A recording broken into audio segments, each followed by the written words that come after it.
The recommended dosage is 1 capsule as maintenance daily, but you can go 2 capsules or even more for enhancement purposes. What we have also a 6-month protocol for dosaging. If you want to see or experience faster results, you can take it 2 to 4 capsules maximum, no? And it's very flexible. Once you notice the beneficial results on you, you can go back to your maintenance. And so this is the 6-month protocol that we are recommending.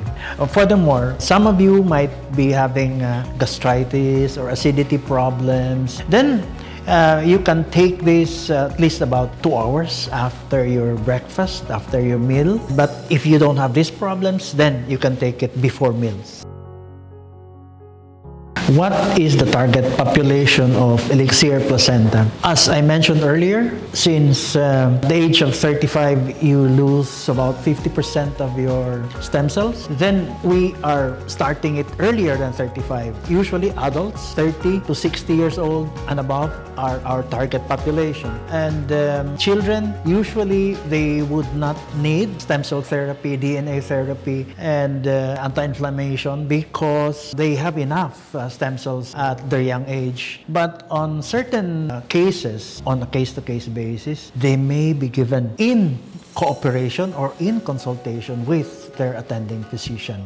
You can also give it to very young patients, like ages 10 and below, 1 capsule. Give it after another day or every other day and see on a 2-week interval the results that you see. If it is positive, then you continue it. If you don't see, then you can shorten the interval. As of now, there are no known adverse effects of Elixir Placenta. Being a food supplement, any food or any medication or supplements that you take, just observe. If you have any negative reactions, then by all means, you can stop taking it or observe, no? If it is what really caused it. But up to this point, there have been no observed negative or adverse reactions. Yes, you may take it with other supplements and other maintenance drugs. But here's the catch. You have to monitor your vital signs. Meaning to say, if you are taking maintenance medications for your sugar or for your blood pressure, you have to remember that there are active ingredients in Elixir Placenta that also lowers blood sugar, that also lowers blood pressure, which is to our advantage, by the way. It may cause more lowering of sugar and or blood pressure, and therefore monitor your vital signs, monitor your blood sugar regularly when you're taking it. As soon as you notice that your blood pressure is lowering down, then of course you can continue your Elixir Placenta but lower down your maintenance medication. Or better, you can consult your attending doctor for further recommendations. But these are positive results regarding maintenance. What about supplements? Can you take it? Of course, you may take together with other supplements that you've been taking. The problem with taking supplements and not taking your maintenance sometimes create problems, because others would think that just by taking your supplements, you don't have to take your maintenance, which is a wrong notion. You have to continue your maintenance.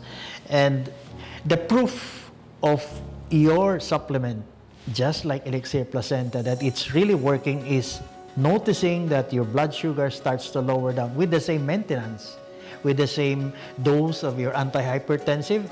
Taking Elixir Placenta, notice your blood pressure going down.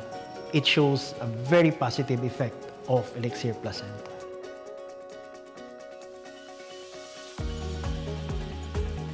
Active ingredients in the anti-inflammatory, 7 of them work hand in hand to lower down blood pressure, lower down blood sugar. And this could affect levels of your blood sugar. Others, it may not. But immune system strengthening is part of them. And therefore, its reaction to your antihypertensive or your anti-diabetic therapy, you become more responsive than before taking Elixir Placenta. So it works two ways, lowering it down, both hypertension and diabetes. At the same time, it makes your cells more receptive and more sensitive to the effects of your therapeutic regimen. That is how Elixir Placenta acts on your cells as well. How can Elixir Placenta help cancer patients? In the preventive stage, Elixir Placenta fortifies your immune system and therefore keeps you away or prevents or protects you from cancer-causing elements. And therefore, on that aspect of prevention, definitely Elixir Placenta helps. When you go to the next stage of cancer, meaning you already have it, whether it's stage 1 going to stage 2 or stage 3, spread or metastasis, it would depend on your immune system. The lower your immune system, it will be exploited by the cancer cells, and therefore the shift from stage 1 to the next stage will be faster. With this, it will prolong the stage going from simple stage 1 to a worse stage 4, and therefore it does help a lot in your cancer patients. No? Metastasis and spread is limited by the help of Elixir Placenta. On the post or on the treatment side, when your cancer is surgically treated, you undergo surgery or you undergo chemotherapy or you undergo radiotherapy or cobalt therapy, again, Elixir Placenta will help you in the recovery stage. Otherwise, if you notice some patients, despite chemotherapy, they weaken and blood transfusions, chemotherapy cannot continue because the patient's health does not allow it. Blood levels are low because they cannot recover faster. Elixir Placenta helps in making sure your immune system will cooperate and receive more chemotherapy sessions, more surgery if needed, more cobalt therapy when needed. So in all stages of cancer, a cancer patient is well protected with Elixir Placenta.